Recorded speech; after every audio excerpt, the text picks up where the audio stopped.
Today is April 9th, 2025. It's about 1 o'clock p.m. and about 78 degrees. And this is how I keep my... I know, Noah, I know. It's how I keep my chickens cool. We finally, over the last, 3 weeks, have running water down here in the coop, in the run, the chicken run. And how I keep my girls cool is every day, since the tank is full, the water tank, we can let the water run on the hot days. Yeah. He's telling the girls, look, running water, and there's a worm. Somebody got a worm. We got a worm or a bug. So Noah, the gentleman that he is, he won't eat it. He'll tell the girls, look. Anyways, they love water. Not too much, but they love to step in it and look for bugs. And actually, they something I learned, I think this was about 4 years ago. It was a hot summer, and we had just got the hens. We had just rescued them, and I thought, oh, you're supposed to spray them down, but with water, and that's actually false. They stay cool with their feet. So through the ground, if it's a little bit, so you can wet the ground. And they just love running water. I mean, you know, it's like a little stream for them. But you can actually just wet the ground and then, not soak it, because then they can get something called bumblefoot, which we had no idea what that was. But you have to look that up.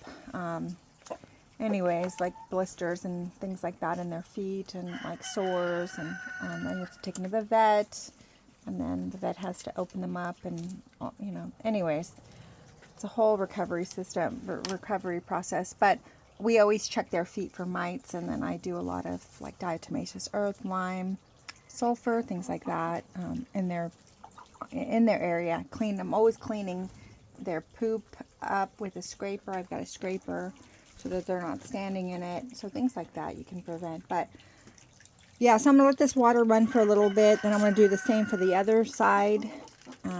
They love sesame seeds. Is it sesame? Yeah, sesame seeds is what they're eating. Plus they've got their feeder.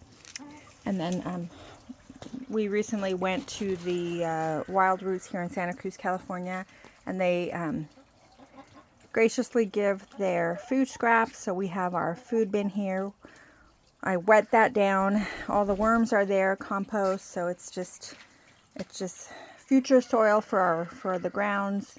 We've been working on all that out there. It's so I'm imagining wildflowers, and there's another structure going up, like a garden, so the deer can't get in, similar to this. So Jim basically weeded that whole area, and then I went ahead and put all the grass clippings and cardboard, things like that. But one thing I would recommend for all the people who have hens, and something that I thought about when we were building this, and actually thanks to our friends, what are you doing, Grace? Thanks to our friends Sonny and Manny. Grace thought she was going out today. It was just really nice to go to their 1 acre property. And they have such beautiful, healthy hens. And they let them free range, they're not, they're careful, but, because of the hawks and things like that. But, so we've been actually letting our hens free range more than ever since we've been visiting our friends. But I wanted to show you something that I would highly recommend. The chickens love, and roosters love, they love greens. And so there's days where, like today, I'm going to go to the plant nursery. And so I'm not going to let them free range because we don't have fencing. So I'm not going to sit here for an hour and try to collect all my hens. But what I did was Jim built this garden box. And then I just threw anything and everything in there. Barley, wheat, beans, because the beans, I think this is the greens that they grow here. I've got some like Italian butter beans. And this is like, I don't know, barley.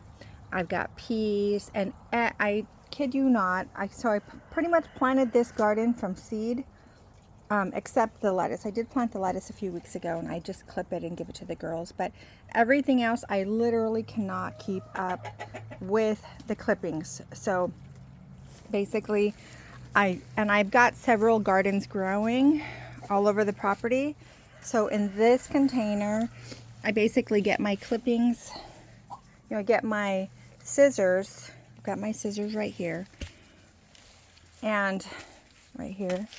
And I just, in the morning or afternoon, they get if they're not allowed to free range that day for some reason, because there's hawks or there's something on the property that would harm them, I basically just start clipping. So I get all these empty containers and I just put seed in there, whether it's catgrass, whether it's lentils, whether it's barley, any kind of seed. And so when you've got multiples growing, you just, every day you snip, snip, snip, and you just, and then I just toss it in there. Or I take these plants inside the run and I just snip them, and they get so much grass. And so if you look, you'll see there's all kinds of grass in there because I just cut from the garden above the garden that I have closer to the house. But if you can tell, like, I haven't cut this grass in like 2 days, so it just like goes crazy. So in other words, you plant once and you just reap the rewards over and over. And to me, I wanted something close to their area, so I'm not having to go all over the property to find grass. This is another one. This one I found. It's Red Rover, and it's got the most beautiful fruit, and it's a fast growing vine. So I planted that one there for shade. This was several weeks ago. It seems like it's doing fine. So you might want to look up Red Rover, kind of to cover. And they love the leaves, apparently. And so we might get another one and put it inside the coop and cover it. Just like we have the lavender in there, it's doing fine. And then we have rosemary here on the bottom. Can't really see it right now. It's got covered by pine. But then I've got sage. Sage does really well. I've got tons of sunflowers throughout the property. And Jim put in some makeshift stairs the other day. So I'm thinking, like, we need flowers. So I've got some nasturtium, which is pretty much becoming my favorite plant. Or this one's, I think, actually, these ones we did get at the nursery, but they are just thriving. I've got tomato in there, and then again, different types of grass. There's cat grass, just herbs. I've got some sunflowers here, because they love the sun. Oh, Jim did put this up. This was part of when he was building the cat house up there. That part of the stairs had to go, so Jim cut it off, but he reused it. So of course, I, as a woman, think, oh my gosh, beautify. Oh, so we did get a pineapple guava. We had one of those in Vacaville, and that did great. I'm starting to grow corn. They're right there. So I've got them all over the property, and I grew those from seed. And yeah, so I'm gonna wet down this area in here for my hens in here. They don't have a compost yet, but they do. I do get the running water. Hi, Mama. They already got grass. I think they're in oh no, they're in the shade. So I do. Their compost area is basically all this. I keep it kind of just moist. And then I throw all their food and their feed and things like that. So anyways, yep, we'll just leave it there. But I personally, if you have hens, I would put a garden next to them. See how I got to change their water? And so what I do is I dump that water in here. And so then that keeps the worms in there happy and the grass growing and things like that. Anyways, yeah, so I would recommend, so there's the view from the other side. Yeah, They're all happy. I'm gonna remind myself to turn off that water. But once I leave, I'm gonna turn off the water. The ground is gonna be nice and cool, and they're gonna stay cool through their feet. You don't ever want to spray water or soak hens. Yeah, that's not the way to go. They cool down through their feet. So, anyways, we'll leave it there. They all got to free range the other day, and this little boy got in a fight with Noah, so we had to separate them. But anyways, I hope that these tips help.